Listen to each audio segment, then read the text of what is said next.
Error detection की series continue करते हैं। 50 क्वेश्चन कर लिए हैं, आगे का स्टार्ट करते हैं बिना टाइम वेस्ट किए। फर्स्ट है we discuss this issue when she comes. ठीक है, तो यहाँ पे गलत क्या है, वी विल आएगा। ठीक है, we will discuss this issue when she comes. इस सेंटेंस में आप देख रहे हैं दो क्लॉज है, वी डिस्कस दिस इशू पहला क्लॉज, व्हेन शी कम्स दूसरा क्लॉज। ठीक है, तो हमको ये समझना होगा व्हेन से जुड़ा हुआ है सेंटेंस, तो जो व्हेन के बाद आएगा वो सिंपल प्रेजेंट होगा, यानी कि शी कम्स, ये बिल्कुल सही है। और जो व्हेन के पहले होगा वो होगा सिंपल फ्यूचर, यानी कि वी विल डिस्कस। विल नहीं लगा था इसलिए सेंटेंस गलत था, विल लगा देंगे तो सेंटेंस सही हो जाएगा। इसे नोट कीजिएगा तभी अच्छे से क्लियर होगा। We will discuss this issue when she comes. Next example से बहुत अच्छे से क्लियर होगा। Until Riya comes I will wait for her. ठीक है, ये दोनों सेंटेंसेस में आपको सेम ही चीज़ सिखाने की कोशिश कर रहे हैं, बस उसमें व्हेन लगा था पहले सेंटेंस में, सेकंड वाले क्वेश्चन में अंटिल लगा है। व्हेन हो, अंटिल हो या फिर इफ़ हो, सेम रूल लगेगा। ये सेंटेंस भी दो क्लॉज में बटा है। Until Riya comes I will wait for her. Until Riya comes एक क्लॉज है, I will wait for her दूसरा है। ठीक है, अंटिल रिया कम्स सेम चीज़, अंटिल के बाद में सिंपल प्रेजेंट होगा, तो रिया कम्स आई बिल्कुल सही है। रिया कम्स सिंपल प्रेजेंट हो गया। I will wait for her, पहले वाले क्वेश्चन में क्या सीखा हमने। ठीक है, दो क्लॉज में बटा हुआ सेंटेंस, तो व्हेन के पहले वाला विल लगाया हम लोगों ने। सेम यही चीज़ अंटिल रिया कम्स, इसके बाद में हमको विल लगाना ही है, इसलिए I will wait for her simple future. ठीक है, ये लिख लीजिए। इफ़ व्हेन और अंटिल आएगा तो उसके बाद जो रहेगा वो सिंपल प्रेजेंट टेंस रहेगा। जैसे अंटिल के बाद में सिंपल प्रेजेंट है रिया कम्स, व्हेन के बाद में सिंपल प्रेजेंट सी कम्स। और जो प्रिंसिपल क्लॉज रहता है ना, जो हमारा मेन क्लॉज रहता है, वो हमेशा फ्यूचर टेंस में रहता है। ठीक है, मेन क्लॉज क्या है, we will discuss this issue, future में रहा सिंपल फ्यूचर। इसमें मेन क्लॉज क्या है, I will wait for her, तो ये सिंपल फ्यूचर में रहा। तो आई होप आप लोग को क्लियर हुआ होगा, और आपको ये लिखना बहुत ज़रूरी है। सेम एग्जाम्पल को लिखिएगा, पहले रॉन्ग लिखिएगा फिर उसके बाद सही लिखिएगा, तो आप लोगों को याद रहेगा कि आखिर सेंटेंस में गलती क्या हो रही है। ठीक है, प्रिंसिपल क्लॉज हमेशा फ्यूचर टेंस में रहेगा, सिंपल फ्यूचर। यही गलती था इसमें, क्योंकि प्रिंसिपल क्लॉज में सिंपल प्रेजेंट नहीं लगा था, इसलिए ये सेंटेंस गलत हो गया। नेक्स्ट सेंटेंस बिल्कुल सही है, क्योंकि पूरा रूल्स फॉलो हो रहा है। अंटिल के बाद सिंपल प्रेजेंट लगेगा, तो सिंपल प्रेजेंट लगा हुआ है। मेन क्लॉज जो है प्रिंसिपल क्लॉज सिंपल फ्यूचर रहेगा, इसलिए सिंपल फ्यूचर लगा हुआ है, I will wait for her. इस दोनों को लिखिए और अच्छे से समझिए। Next, whenever he is coming here he brings a lot of gifts for us। ठीक है, जब भी वो यहाँ आता है बहुत सारे गिफ्ट लाता है ना, बोलने का मतलब यही है। तो हम आता है, जब मुँह से भी आता ही निकल रहा है, तो आ रहा है क्यों लिखा है सेंटेंस में, इसलिए ही इज़ कमिंग नहीं होगा, ही कम्स होगा। इज़ कमिंग यही गलत है, ही कम्स होगा। Next, police officers sent to the place of crime and every nook and corner was thoroughly checked. Police officer sent, police officer ने भेजा, मतलब क्या भेजा, to the place of crime, कुछ भी सेंस नहीं बन रहा है। पुलिस ऑफिसर्स को भेजा गया कहने का मतलब है, और ये सेंटेंस है पैसिव में, इसलिए police officers were sent to the place. बाकी का सब कुछ सही है, गलती यही है, पुलिस ऑफिसर्स यहाँ पे वर आएगा क्योंकि सेंटेंस पैसिव में है। Police officers were sent. Next है, by the time he arrived everybody had been left for the party. ठीक है, ये सेंटेंस बिना मतलब का पैसिव में लिखा हुआ है। By the time he arrived everybody had been left, मतलब सभी लोगों को वहाँ से हटा दिया गया, कोई सेंस नहीं बन रहा है। बिन नहीं आएगा, by the time he arrived everybody had left for the party. ठीक है, ये बिन को रिमूव कर दीजिए। Next, knowledge of at least 2 subjects are required to pass the examination. लगेगा जिसको रूल्स नहीं पता है उसको यही लगेगा कि 2 सब्जेक्ट्स है इसलिए आर लगा है, पर बात यहाँ पे नॉलेज की हो रही है, और वही हमारा सब्जेक्ट है जो कि सिंगुलर है, इसलिए जो वर्ब लगेगा वो इज़ लगेगा, तो आर नहीं आएगा, यहाँ पे इज़ आएगा, is. Okay, patience as well as perseverance are necessary for success in life. ठीक है, अब जिसको नहीं पता यही बोलेंगे पेशेंस है और परसिवेरेंस है तो आर नेसेसरी बोल रहा है, बट नहीं, पेशेंस और परसिवरेंस को जोड़ क्या रहा है, एज वेल एज जोड़ रहा है। और जब भी एज वेल एज दो चीज़ों को जोड़ रहा हो तो उसमें जो वर्ब लगेगा वो सिंगुलर आएगा, यानी कि पेशेंस के हिसाब से आएगा। तो इज़ आएगा, यहाँ पे आर की जगह पर इज़ आएगा। ठीक है, patience as well as perseverance is necessary for success in life. इसी चीज़ को मैंने समझाने के लिए ऐसे लिखा हुआ है, एज वेल एज हो या विथ से कोई सेंटेंस जुड़े तो हमको वर्ब जो है अपने सब्जेक्ट व सब्जेक्ट के हिसाब से लगाना होता है। When two subjects are joined by as well as or with, then the verb that follows should be in accordance with the former subject। ठीक है, वही चीज़ लिखा है मैंने, नेक्स्ट एग्जाम्पल से क्लियर होगा। In Canada my brother with his wife were present at the function. Were लिखा हुआ है। जब भी कोई सेंटेंस एज वेल एज और विथ से जुड़ा हो तो उसके लिए हमको जो वर्ब लगाना है वो फर्स्ट वाले सब्जेक्ट के अकॉर्डिंग लगाना है। इन Canada my brother with his wife was present होगा।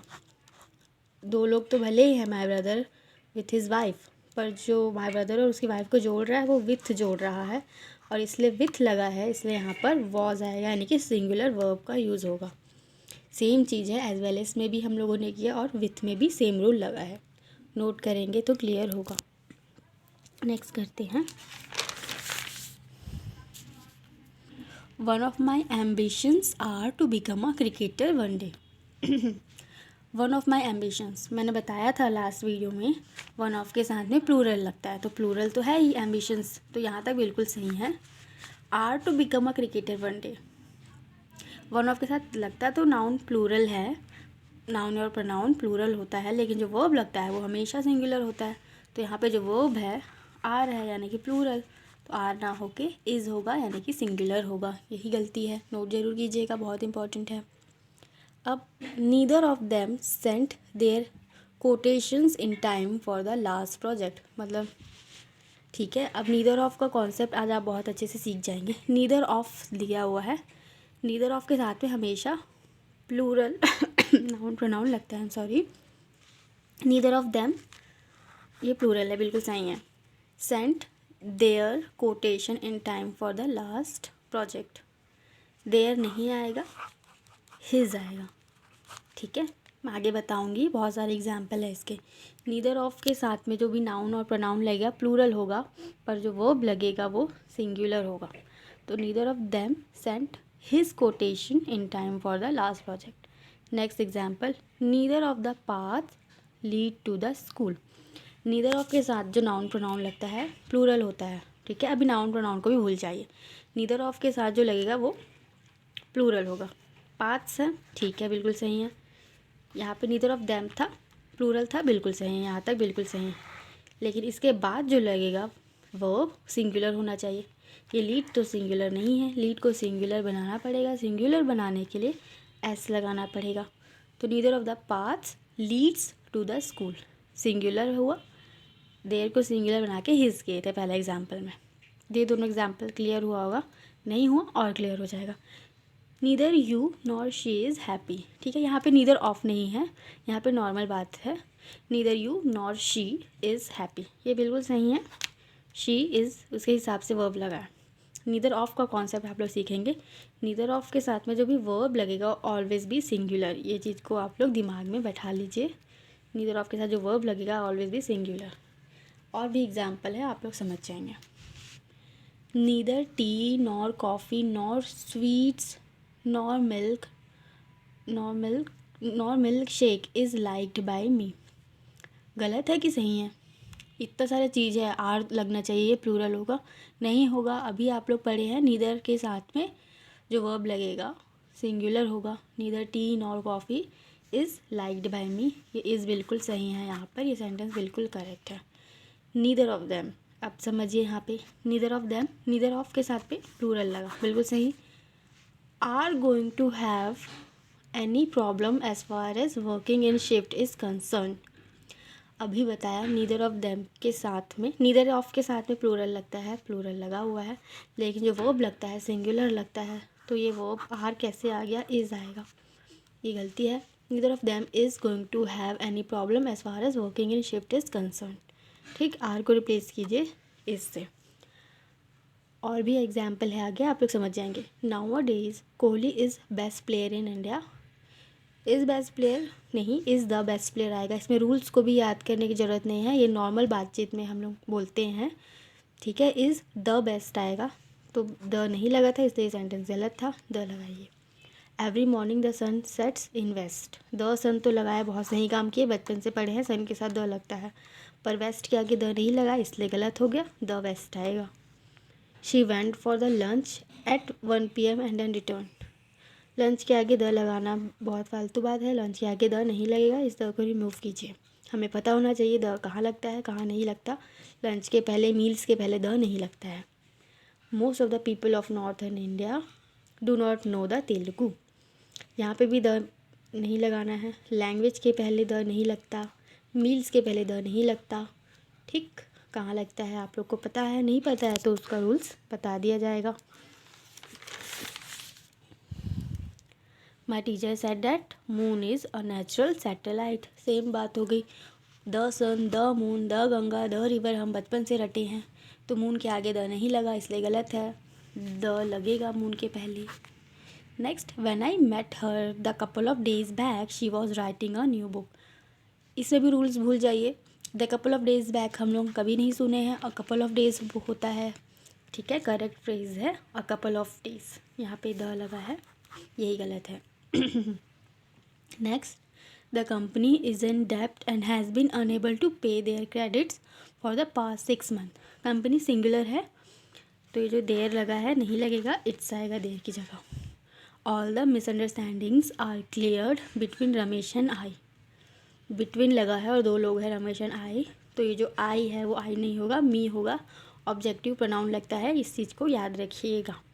जब बिटवीन से दो चीज़ों को जोड़ रहे हैं तो जो सेकंड पर्सन होगा वो हमेशा ऑब्जेक्टिव प्रोनाउन होगा, ठीक है। All the misunderstandings are clear between Ramesh and me. We are happy to announce that every one of you have been promoted, ठीक है। Every one of you have, you के साथ तो हैव लगता है, सही होना चाहिए, बिल्कुल गलत है। यू के साथ हैव नहीं लगा है, ये जो वर्ब लगा है। We are happy to announce that every one, बहुत सारे लोगों की बात हो रहा है, बहुत सारे लोगों में से एक एक की बात हो रहा है, इसलिए हैज़ लगेगा, सिंगुलर लगेगा, हैज़ बीन प्रमोटेड, ठीक। बहुत सारे एग्जाम्पल्स करेंगे, सब समझ आ जाएगा। Mister Sharma being a good actor he is selected for the national award, ठीक है। मिस्टर शर्मा की ही बात हो रही है, जो गुड एक्टर हैं, नेशनल अवार्ड मिला है, तो दोबारा ही लगाने की ज़रूरत ही नहीं है। Mister Sharma being a good actor is selected for the national award, बस यही नहीं लगेगा। Many a boy have failed the UPSC examination this year. Many a के साथ में हमेशा सिंगुलर नाउन, सिंगुलर वर्ब लगता है, हैव नहीं आएगा, हैज़ आएगा, okay. Those people who do not work hard they do not achieve their goals in life. Those, they, एक ही सेंटेंस में एक ही चीज़ की बात हो रही है, एक साथ नहीं लगेगा। Those people who do not work hard, they नहीं लगेगा, do not achieve their goals in life, they को रिमूव कीजिए, सेंटेंस बिल्कुल सही है। The Ganga is a river whose importance has been mentioned even in Vedas. Non living things के सामने whose नहीं लगता है। The Ganga is a river importance of which has been mentioned even in Vedas. Whose की जगह आएगा importance, the importance of which, the importance of which आएगा, ठीक है।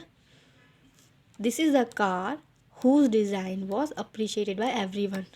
नॉन लिविंग थिंग है कार, उसके हुज नहीं लगेगा, हुज के बदले the design of which appreciated by everyone आएगा।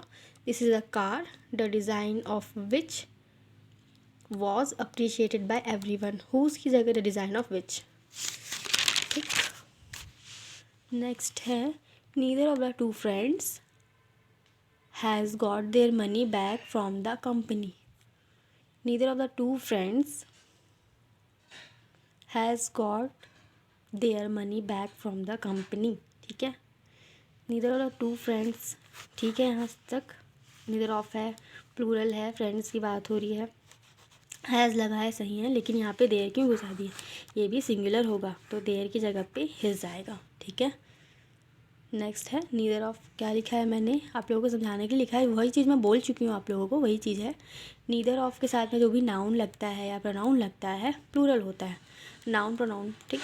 प्लूरल होता है, लेकिन जो वर्ब होता है, प्रोनाउन यूज़ होता है later part of the sentence में, ठीक है, वो हमेशा सिंगुलर होता है। इस चीज़ को भी भूल जाइए, कंफ्यूज होगा अगर हो रहे हैं तो। आप लोग जितना भी मैंने एग्जाम्पल दिया है नीदर का, नीदर ऑफ का, एक साथ लिखिए, आप लोगों को खुद समझ आ जाएगा कि क्या बात हो रही है, ठीक है। The two brothers shouted at one another in public. दो भाई हैं, एक दूसरे पे चिल्ला रहे हैं, तो उसके लिए वन अनदर नहीं लगेगा, ईच अदर लगेगा। ईच अदर दो लोगों के लिए यूज़ होता है, one another more than two लोगों के लिए यूज़ होता है। तो यही था आज का सारा एरर का क्वेश्चंस। हर दिन करेंगे, पहले छोटे एग्जाम्पल्स से सीखेंगे, फिर बड़े की तरफ जाएंगे और धीरे धीरे सब कुछ क्लियर हो जाएगा। तो बस रिक्वेस्ट यही है कि नोट कीजिएगा, नोट्स बनाइएगा और बार बार प्रैक्टिस करेंगे तो सब चीज़ क्लियर हो जाएगा। Thank you so much.